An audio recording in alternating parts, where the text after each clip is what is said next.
Our town, our TV. Amherst City Cable.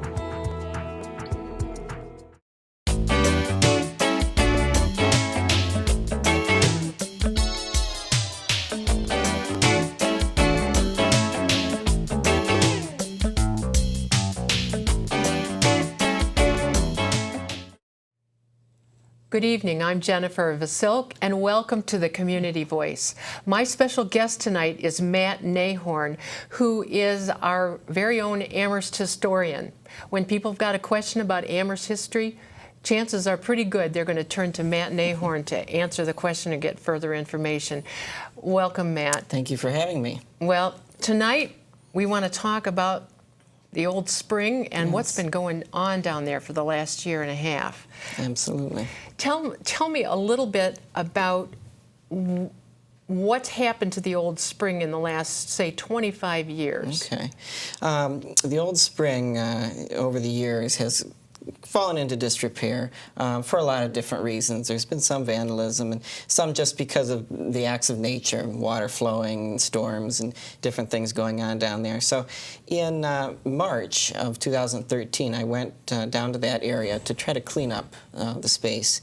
And what I was greeted with was basin overflowing and rocks crumbling, things like that. So I worked to clean up the area and unplug the drain. And just actually this past week, we worked on finishing mortaring some of the stones in around the basin, the fieldstone basin, trying to restore that area.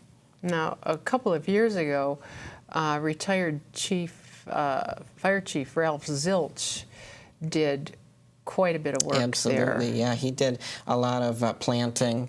Of course, he was with the Zilch florist. Did a lot of planting of flowers and things like that, cleaning up the area. It's just an area, for a lot of different reasons, it needs continual maintenance. And so kind of something that's been passed on to me now in many ways. Was it was discovered as a spring. Was it ever actually used as a water source? Absolutely. You know, the Old Spring, as it's known as, or Ye Old Spring, really traces its history back before Amherst was a town. You know, the history of the spring flows from before Amherst was a town through today. And what it is it's a natural geologic or hydrologic feature. It's a seep spring or a giant seep spring. It's a natural feature. And it was tapped many years ago. The whole hillside actually seeps water, but this particular area was tapped. This is the hillside behind City Hall.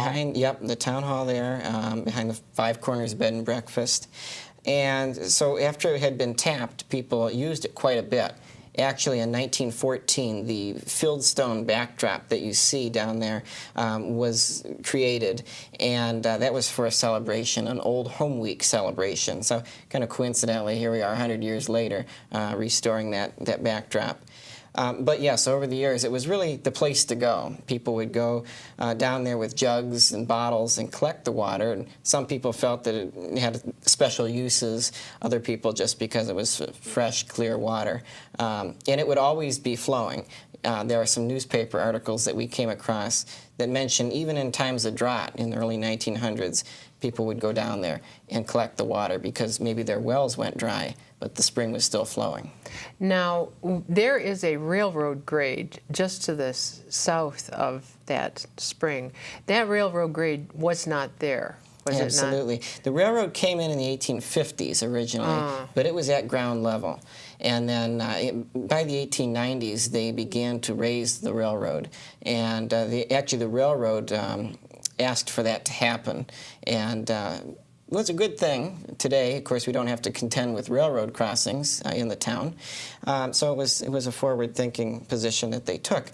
But yes, that was raised, and at the same time the railroad was being raised, so was Milan Avenue.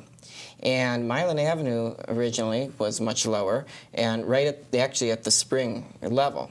So when you walk down to the spring today, you walk down that cobblestone pathway, those stones you're actually walking on, that's originally Milan Avenue. That's old Milan Avenue. Oh, really? So it went down to Beaver Creek, kind of like West Martin. Sure, goes down fairly low. And then the bridge was pretty much in the same location. It was moved slightly north in the 1890s when it was raised. Now, was the railroad crossed on a trestle at that time? Yes, we don't have any pictures from before it was raised. They don't know exactly how it was constructed, but it would have been in the same location, some kind of a bridge there in that area, spanning Beaver Creek. Now, you were part of a discovery, or you were notified of a discovery right after it was discovered last year. And why don't you tell us about that? Yes, back in March of 2013. At the same time, I was starting that cleanup effort around the spring. Coincidentally, again, I was involved down there. The city was doing a storm sewer project, which took about pretty much all of last summer. It started in the spring through the summer. When they were doing some work in that area, they uncovered what originally someone mentioned, oh, there's a cave down there.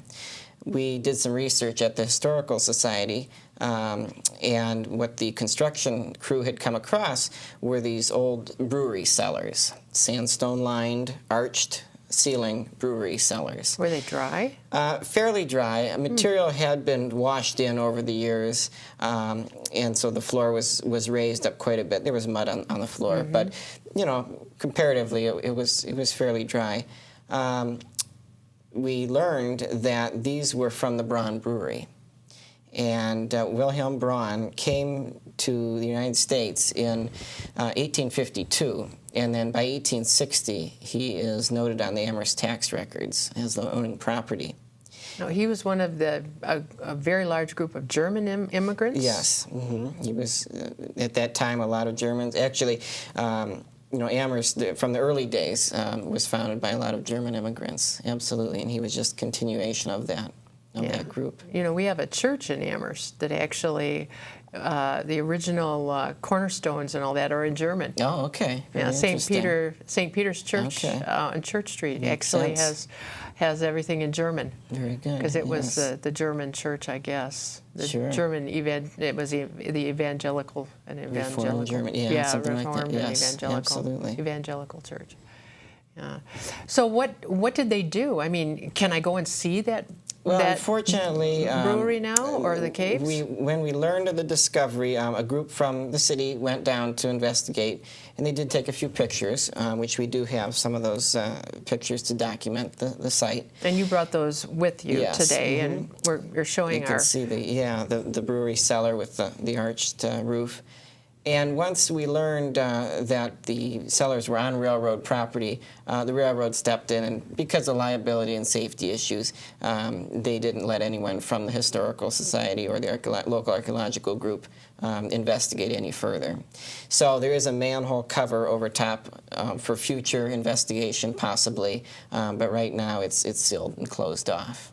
And it's actually the apron of the storm drain actually is like a roof on it, is it Pretty not? much right over top of the one corner of it.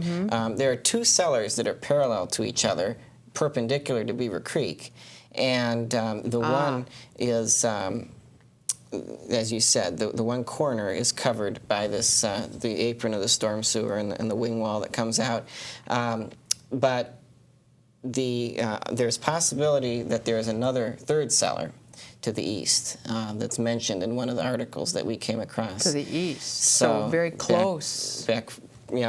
And there's a sandstone foundation sticking out of the hillside that you can still see today behind that bed and breakfast, the Five Corners bed and breakfast, and that we believe is related to that, possibly that third cellar. So you can actually go down there into the old Spring Park area and look up and see what appears to be a remnant of There's a sandstone foundation there. We have some pictures that seem to indicate there was a wooden structure on top, and possibly that led down into the third cellar. And then, of course, as I mentioned, the Five Corners bed and breakfast, that was Wilhelm Braun's home. I did not know that. He, as I said, came here in 1860, and between 1860 and 1874, he constructed the home. can't really pin down a more specific date than that, but that is his original home, and of course today it's a bed and breakfast. Yeah, and they've done a beautiful job refurbishing Absolutely. it. Well, Matt, I really appreciate you coming to the show today and sharing that story with us about Thank the you. Old Spring and the Braun Brewery. I appreciate you coming, and I hope you come back again. Absolutely. This is Jennifer Vasilk, and you've been watching The Community Voice. My special guest tonight has been Matt Nahorn, who is our local historian and pretty much an expert of all things Amherst. Thank you very much, and good night.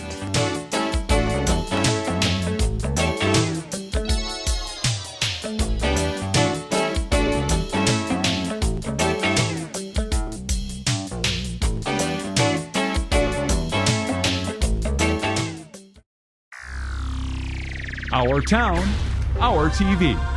Amherst City Cable.